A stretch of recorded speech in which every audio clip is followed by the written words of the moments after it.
Hey everybody, Austin Siragusa from Moose TV, now joined by Rick St. Croix, of course, just recently retired as the Manitoba Moose goaltending coach. Rick, great to catch up with you. First things first, of course, congratulations are in order on a legendary career on and off the ice. I guess just first things first, how does it feel now, I guess just a little while after you announced your retirement from coaching goaltending? I'm happy about it. I'm feeling strange some mornings and just wondering what's the next chapter going to become or unfold to become. There's lots that we can still tinker with, and certainly family is going to be a good opportunity to spend more time with them. Absolutely. And of course, you spent a lot of time with a lot of organizations, of course, played with Philadelphia, played with Toronto, coached in Toronto as well. But what has your time with this organization, the Winnipeg Jets and the Manitoba Moose, meant to you? Well, it's sort of been the start of it, and as it's turning out, the end of it. So it's sort of been the first and last chapter kind of thing. So back in '87, when I was with the Winnipeg Jets, I mean, I was the young aspiring goalie coach, I guess. But that was I got to think about the year there. Somewhere around, I'm going to have to check on that. I want to say 87, 88. Yeah. So that's going back a long time. And then from there with the Moose, and then with other teams, back to the Moose, with another team, back with the Moose.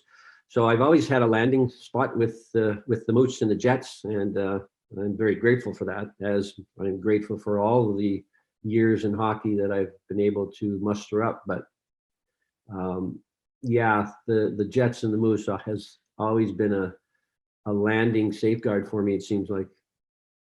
Now, you've basically lived and breathed hockey your entire life here. What are one of the things you'll miss the most, I guess, about coming to the rink every day? That's been sort of your bread and butter, pretty much summer, coaching your goalie school, or winter with the teams. But what will you miss about coming to the rink every day?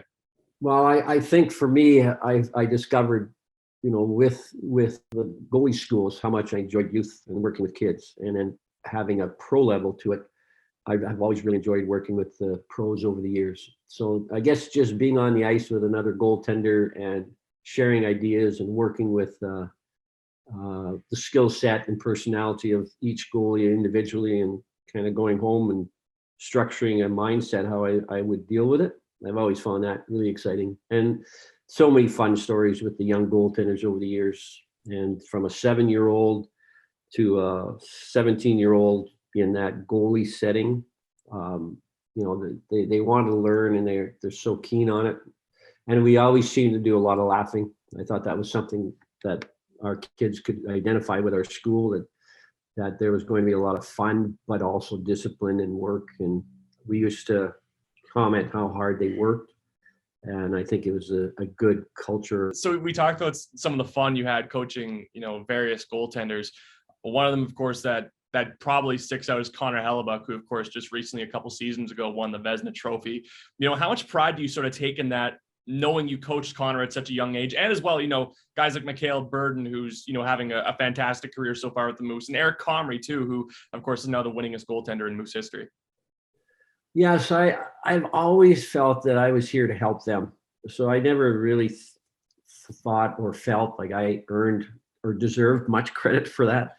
And these are all good goalies that the Moose had, and I was fortunate to be just part of their life for a short time. So each was an individual, each was different, like Connor Hellebuck, who is very unique in so many areas of his game. And having been exposed around him and doing video sessions with him, whenever, I always felt in most cases I was thinking I was learning more than I was sharing. I was watching and in conversations with them.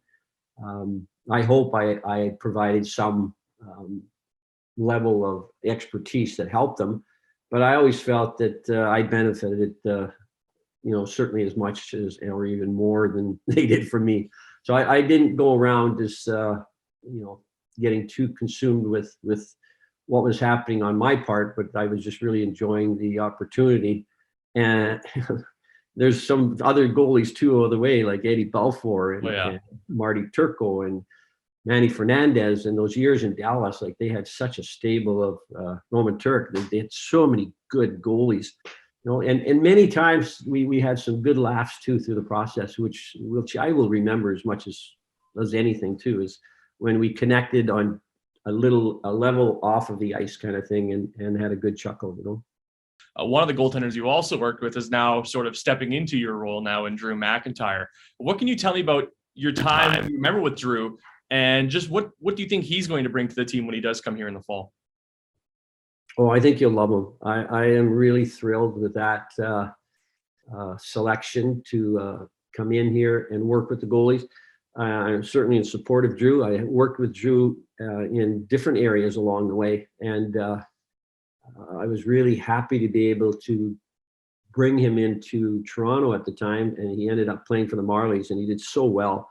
And I was certainly watching, because I know I had brought his name forward, and as all of us would be, you know, if you're going to suggest someone to the organization, you certainly want them to do well. And he did extremely well. So I just was really happy for him.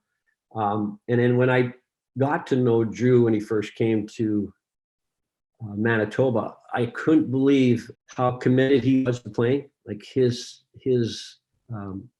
focus and determination to just want to play was right up amongst the best of the goaltenders I had worked with. And I remember on many occasions he said, "Rick, I need these games. I got to play these games.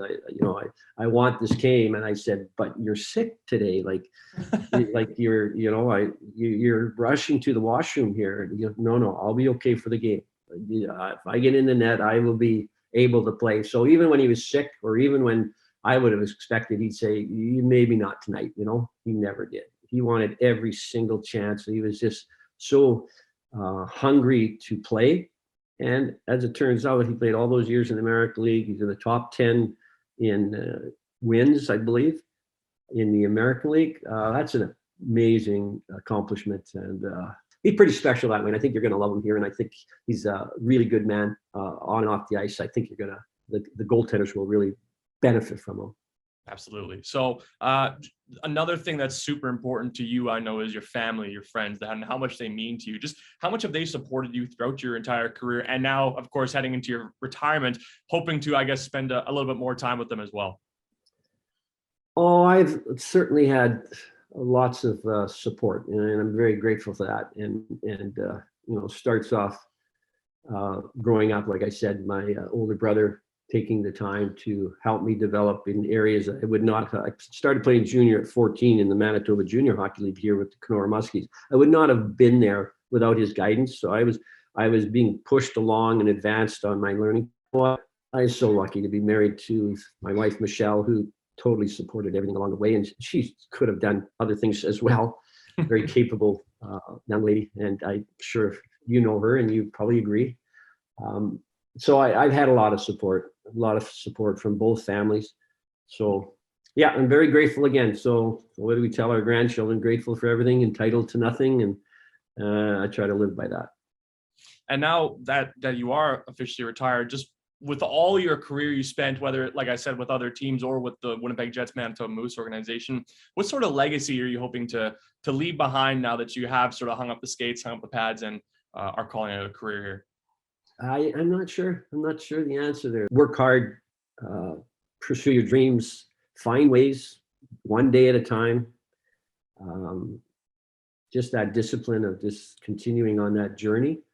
And, sometimes you're just not sure what's going to happen. And sometimes when you're almost wondering if this isn't going to happen, then bang, something happens. So, there's some guidance from above, whatever, but sometimes you're not sure what direction this is going. But it's just I haven't thought in terms of the legacy that I would leave, but I would hope people would just think in terms of small town, little small community, focus, continued to work hard, ups and downs, got knocked down, got up, and then was very fortunate to have some great opportunities and some championships and some all-star teams and whatever. So luck came along with that, and I was able to respond.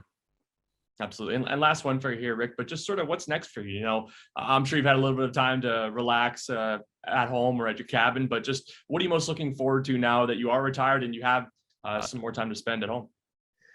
Yeah, I'm still working on that, but I like music. I like the guitar. So I mean, those are small things, but yeah, I hope to spend more time learning that. I might even take more lessons or whatever, but I would like to improve my skills in that little area. But I think a bigger picture question for me that's still being in my mind is, what can I do to still make the world a better place? Just to, whatever, share something somehow, or where would be a good place to spend energy and time if my health allows me to. And once this COVID stuff ends, travel is always a fun option, isn't it? Absolutely. Well, Rick, thanks again so much for the time. Congratulations on, like I said, a legendary career. It was an honor and a privilege to work with you, and all the best in your retirement. Well, thanks, Goose. Absolutely on my part too. Thank you for the opportunity to work with you. Take care.